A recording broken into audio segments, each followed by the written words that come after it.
안녕하세요. 오늘은 에스겔서 9장을 좀 더 깊이 들여다보는 시간을 갖겠습니다. 예루살렘에 대한 하나님의 심판, 그리고 그 속에서 나타나는 어떤 구별에 대한 아주 강렬한 환상이 담겨 있거든요. 바로 시작해 볼까요?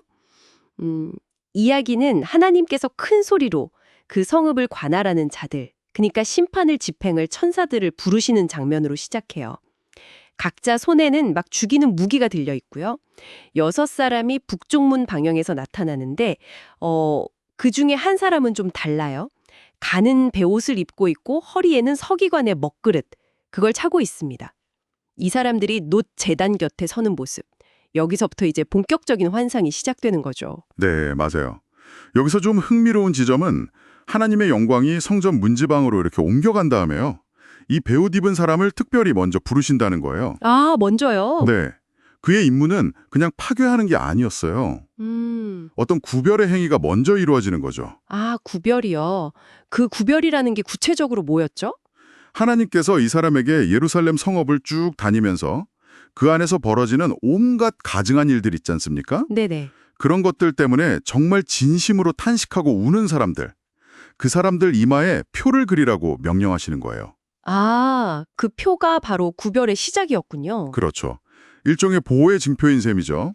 그럼 그 표가 없는 사람들은 어떻게 되는 건가요? 아, 그게 이제 무서운 부분인데요. 나머지 5천사에게는 아주 단호한 명령이 내려집니다. 그 표가 없는 모든 사람, 노인이든 젊은이든 처녀든 어린이든 여자든, 가릴 것 없이요? 네, 가릴 것 없이 다 무자비하게 죽이라는 거예요. 불쌍히 여기지도 말고 긍휼을 베풀지도 말라고. 아주 강조해서 말씀하시죠. 와, 정말 무서운 명령이네요. 특히 저는 내 성소에서 시작하라 이 부분이 참 충격적이더라고요. 맞아요. 그 지점이 정말 중요합니다. 심판이 다른 곳도 아니고 바로 하나님의 집, 성전 가까이에 있던 장로들부터 시작된다는 거죠. 네, 왜 하필 거기서부터였을까요? 아무래도 빛에 더 가까이 있었던 자들, 더 많은 책임과 특권을 누렸던 자들에게 먼저 그 책임을 묻는다는 의미로 볼 수 있겠죠.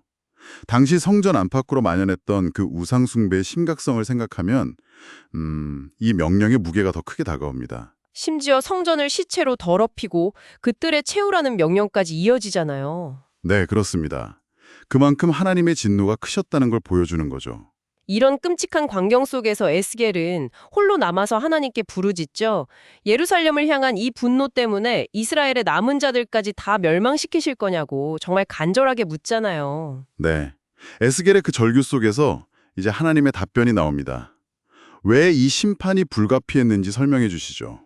이스라엘과 유다의 죄악이 너무나 크고 땅에는 피가 가득하고 성읍에는 불법이 찼다는 겁니다. 죄악이 너무 심각했다는 말씀이시군요. 네. 그런데 단순히 행위적인 죄악뿐만 아니라 더 근본적인 문제가 있었어요.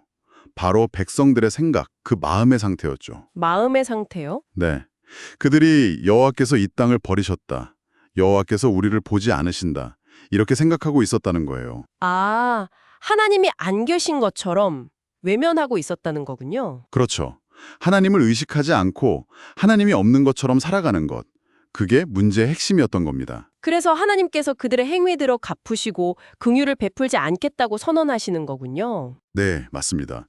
백성들의 그 외면과 불신이 결국 하나님의 공의로운 심판을 피할 수 없게 만든 거죠. 이 모든 일이 끝나고 나서 그 베옷 입고 먹글에 찼던 이가 돌아와서 보고하는 장면으로 끝나죠. 네, 명령하신 대로 바 준행하였나이다. 이렇게 보고하면서 이 장이 마무리됩니다. 결국 구별과 심판, 이 모든 것이 하나님의 뜻대로 정확하게 이루어졌다는 것을 보여주는 거죠.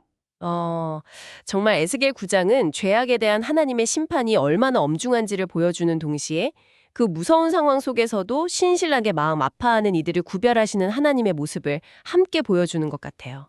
맞아요. 그 심판 속에서도 표를 받은 자들은 보호받는다는 점. 그게 중요한 메시지입니다. 오늘 우리가 살펴본 이 내용이 지금 이걸 듣고 계신 당신에게는 어떤 의미로 다가오는지 한번 생각해 보시면 좋겠습니다. 네. 그렇다면 오늘날 우리 사회나 혹은 내 삶 속에서 발견되는 가증한 일은 무엇일까요?